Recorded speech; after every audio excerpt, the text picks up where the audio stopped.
The Huntington's exhibition, The Reformation, From the Word to the World, includes a unique manuscript by a 16th century Protestant. It's a private, handwritten version of the 1559 Book of Common Prayer. It's 598 pages of closely written text, copying word for word the entire printed book. The Book of Common Prayer scripted the relationship between minister and congregation, and copying it out was probably a violation of church precepts, but it was also a unique act of piety. The 1559 Book of Common Prayer established what the rites and rituals should be for English parishioners under the reign of Queen Elizabeth, as she returned the Protestant faith to England after Queen Mary's Catholic reign. But the Catholic and medieval traditions of worship didn't just change overnight. They changed over generations, and a wonderful way to track those changes is on pages such as these.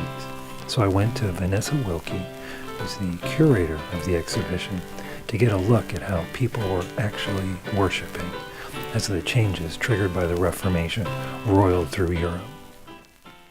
There's a lot of literature that suggests that elite women who had leanings towards Calvinism or Puritanism, the process of meditative reading and meditative writing was part of their devotional piety practices.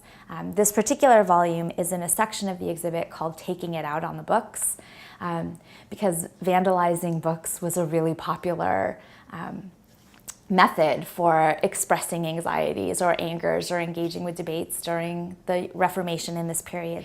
Handwriting styles were somewhat gendered, especially for the aristocracy. And so most men tended to write in what's called a secretary hand, and most women, they could write in secretary hand, but if they were really doing something purposeful, a lot of their correspondence, a lot of their marginalia in books, women tended to write with an italic hand. So this particular manuscript is a transcription of a Protestant text, the Book of Common Prayer in England. But weirdly, what this woman, if we're assuming it was a woman, which I think it was, what she did was she actually went through and cut up decorated initials out of medieval prayer books and pasted them into the Book of Common Prayer. So she was making a Protestant book that was very contemporary of the moment, have these decorations that looked very medieval.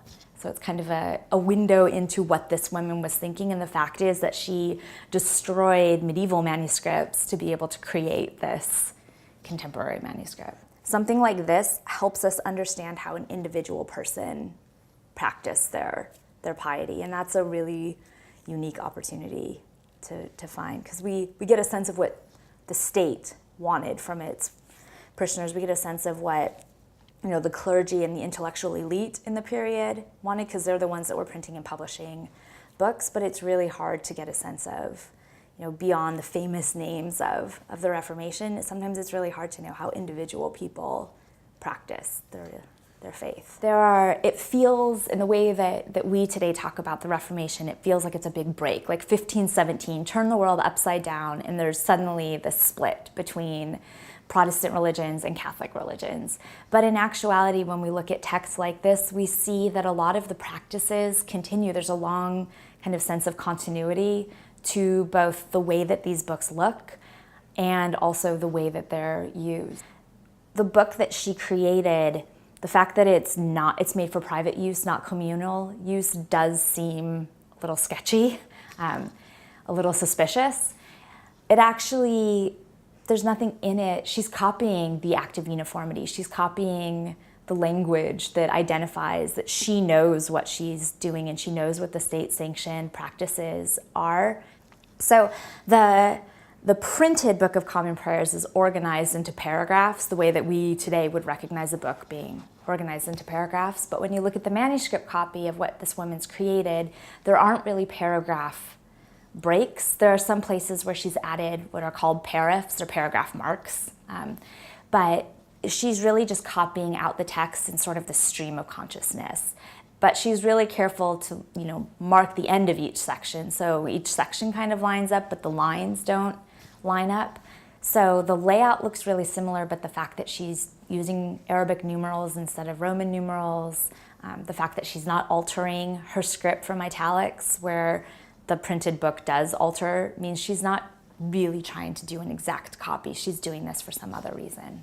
Given what went into creating this book, we know that she must have had exposure or kind of access to a variety of texts. You know, she had access to the Book of Common Prayer, so someone in her family, or her family in general, owned a copy of the book.